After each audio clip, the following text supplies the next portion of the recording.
Southeast Radio's Business Matters with Karl Fitzpatrick. Well, Robert Mac Ghiolla Phádraig has created a streaming platform called SkillStack to help managers and those in their early stage career to develop the skills that they need in the workplace. And how are these skills developed? Well, through the art of storytelling. Robert joins us now to tell us how the streaming platform is the place where entertainment meets learning. But Robert, before we discuss SkillStack, tell us about your journey with Sigmar Recruitment. Good morning, Karl. Yeah, so Sigmar was set up in 2002, Karl, and ultimately grew to become the third largest recruitment company in Ireland. It was sold to Newcourt, publicly listed company, in 2005. And that company, after they floated, they got involved in property and actually got caught out badly in the financial crash after taking on a lot of debt to buy property. So me and two colleagues, we led a management buyout of the business, Karl, and we had one backer secured, and we're going through the final throes of due diligence at a time where people were getting spooked very quickly. That deal set out of bed on a Friday evening, and we had a big payroll to pay the following Friday. So we were under pressure to secure that business. So we went about raising money from family and friends over the course of the weekend. We regrouped on the Monday, Karl, and we gave an option to our staff to invest. And over half the staff in the business invested. So people sold cars, they remortgaged, invested their savings against a real backdrop of uncertainty. And looking back, that created a foundation where people acted and behaved like founders in the business, and it created a very unique culture where people were really driven to succeed for customers. Recruitment is well known to be a tough business to grow. So what was the mix of permanent and temporary roles, and ultimately what worked from a growth perspective? Yeah, we were largely a perm agency. So at the time, 75% of our revenue was perm. We supported a lot of FDI, a lot of US companies landing into Ireland and expanding across Europe. So for us, our kind of point of difference was actually our breadth of specialism.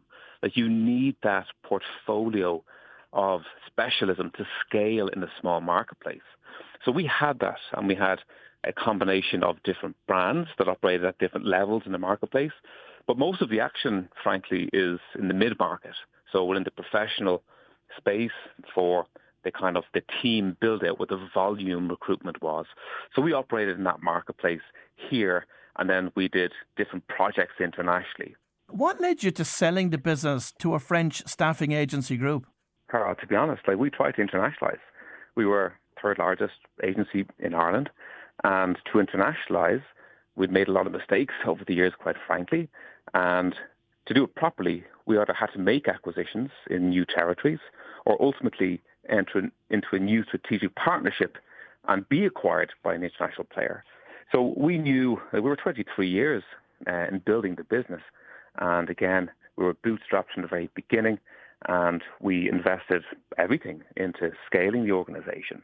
And we were introduced to the French company, and ultimately it was a shared sense of values and people and culture with a very similar aspiration to scale. We wanted to internationalize, as did they. We became the beachhead into the English-speaking world for a €1 billion French company. So it created a huge opportunity for our people, and we felt it was the right time. So talk to us about your subsequent ventures then, Talent Summit and the Boston College Ireland Business Council and their respective achievements. Yeah, so Talent Summit, firstly, so it grew out of Sigmar. It came out off the back of the financial crash where unemployment was on the ground. And we felt we could do something. We could have a voice for good in the national interest. So we actually engaged with a lot of employers. We worked with government to help create policy. And we set up this initiative to support job activation. So the community grew, and we created a lot of goodwill within that community. We brought in, thought leaders over the years, and we set up a conference, and then that conference scaled. Built up a lot of goodwill, and as I say, a community where there was a real sense of, trying to improve the working lives of people. So it was a very pure for-purpose initiative, but ultimately scaled to become one of the largest HR leadership conferences in the world, Karl. So we would have had over 100,000 delegates attend the conferences across 5 different cities, over 1,000 speakers, and we've created a real people leader kind of movement, I guess, and it's brought us into different kind of categories beyond recruitment, more into the kind of, as I say, the improvement of tomorrow's work today. On the other side, the Boston College Business Council, as we had an interest in kind of staffing a lot of FDI companies, we had a big focus on the US. After the 2016 college football game, we set up a networking group with Boston College to sustain the relationships that were being formed around that game. And Boston College, Karl, they've got their business school, the Boston College Chief Executive Club. It's the second largest CEO forum in the world, next to the World Economic Forum. And I believe you met with one of my co-founders, I think, on your way to the States there a couple of weeks ago. He told me he met you. Jim Kelleher, based in Boston, would have brought a lot of the Boston-based tech companies to Ireland, LogMeIns, the HubSpots, the CarGurus, and so on. And myself, Neil Nocton from Glen Dimplex, Rosaline Blair, Dennis O'Brien, and Jim Kelleher serve on the board. Each year we host a dinner in Boston and a dinner in Dublin to kind of create that community in the space for relationships to develop, and it's resulted in kind of very deep relationships. And I know that you're also involved with Ireland's Gateway to Europe. So what role do you play in promoting bilateral trade between Ireland and the US? Yeah. So actually a group of service providers, we came together and we looked to amplify, I guess, the IDA's messaging originally after the financial crash. And I was actually with Enda Kenny last night, and if you remember at that time, like any investment, any kind of significant US investment for any job creation was needed. It was really needed at that time. So we actually jumped on a plane. We brought a group of kind of Irish business folks who had an interest in transatlantic trade over, and it was really to get a hustle on in the early days to try and attract investment.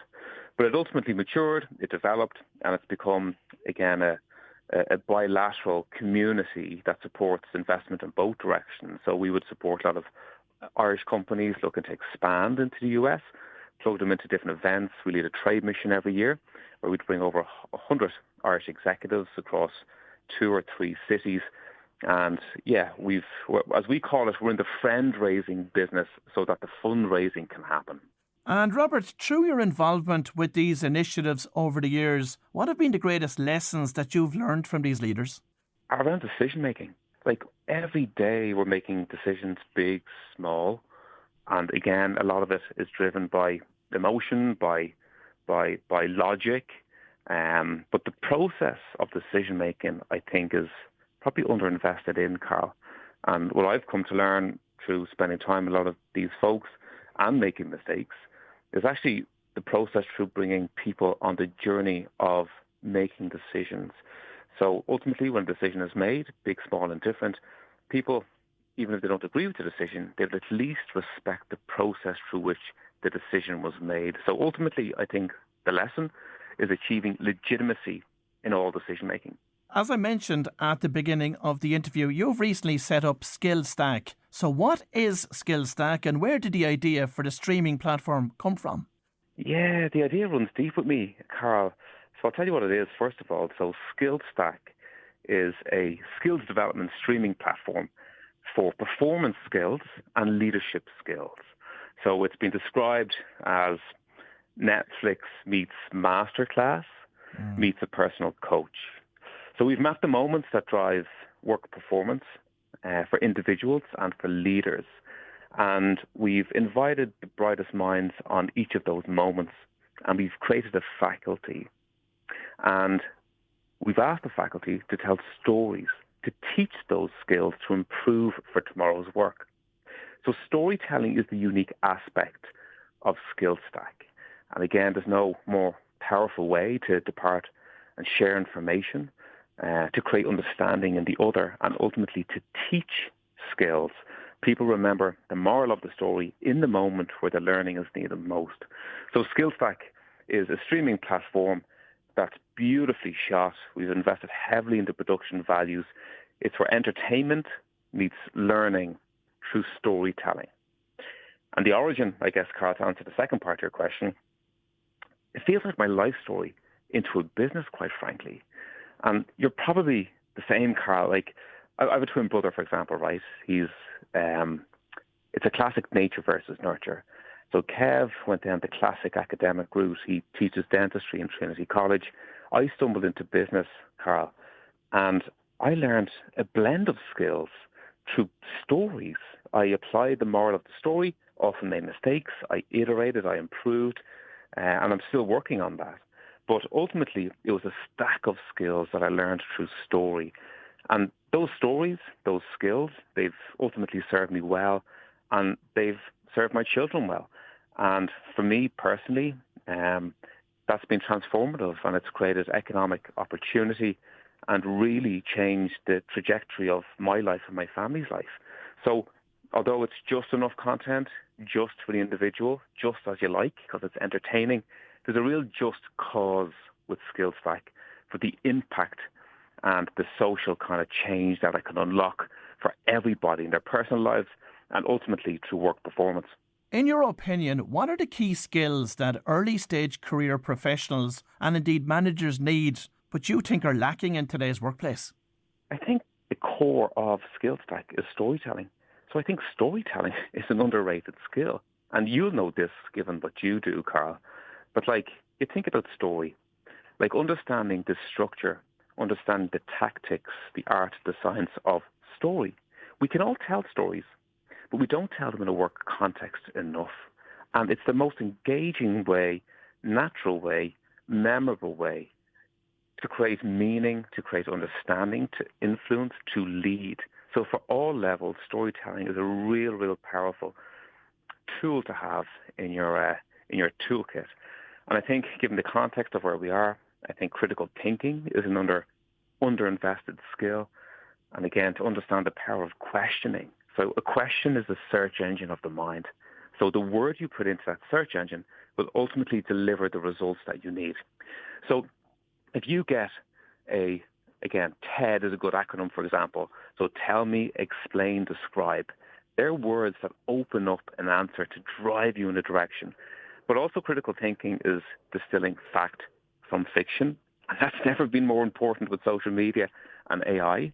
Truth from logic, emotion from meaning, and how to use those forces and thought processes for good to influence what you're trying to influence, whether you're an individual contributor or whether you're a leader. So if you marry, for example, or stack, as we call it, if you stack critical thinking with storytelling, they're two very powerful skills that can really transform your productivity.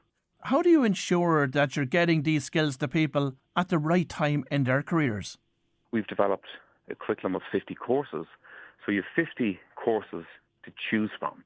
And if you stack them in the right order, or in an order based on your personal or collective need, if it's a team, the recall that storytelling creates, Karl, where you remember the character, you remember the feeling, you remember the moral of the story.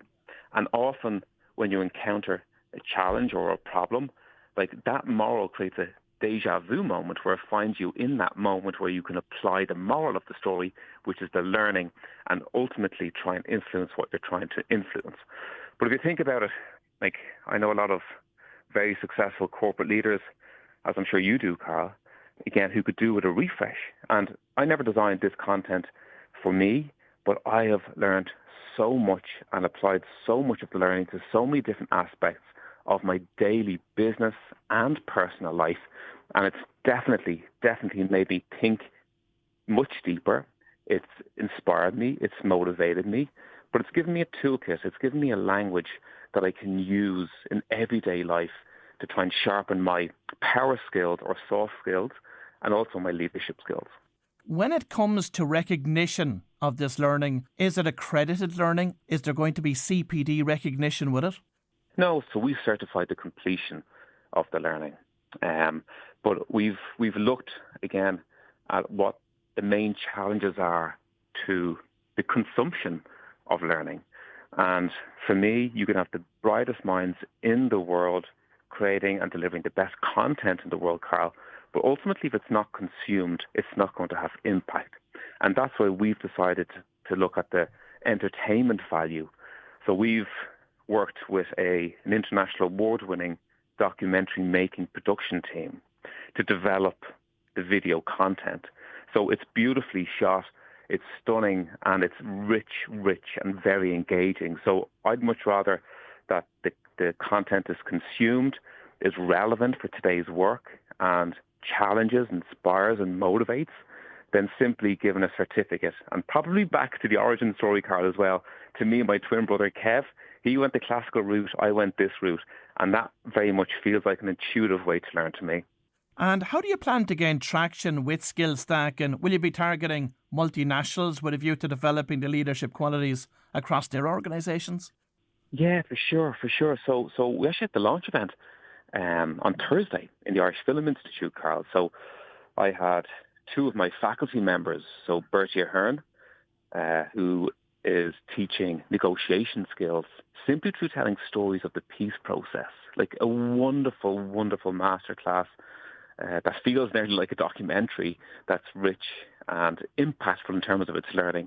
So Bertie Ahern spoke for me. Margaret Heffernan, the author and TED speaker, she's developed a suite of content on leadership and really fresh new approach to diversity. And they spoke for me in the Irish Film Institute. We had 200 business and HR leaders convene for the event. So we had significant impact this week locally. But ultimately, the plan is, it's a global product. My faculty come from the US, from the UK, from Asia, and from across Europe. So we're immediately into the US, South America, the United Kingdom, and across Europe in the 4 weeks since we've opened our doors for business. So it's very much a global business. Are you building SkillStack to sell it or to keep it? Oh, this one is personal, I think, Karl. It runs deep with me. As I said, it feels like my life story. So at the launch, I have my children there to help me. So I had them kind of dish out sweets. We were in a big theatre. They were doing popcorn.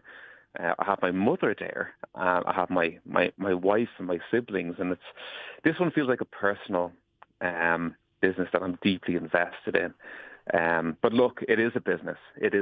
And my objective here is to scale something that has significant impact. And if I can touch the lives and the working lives of millions of people, that would be a tremendous thing to do and something that I'd love to continue doing. Well, if you've just tuned in, that was Robert Ghiolla Phádraig from SkillStack, and I'm sure that this type of learning will benefit people across many organisations. Southeast Radio's Business Matters with Karl Fitzpatrick.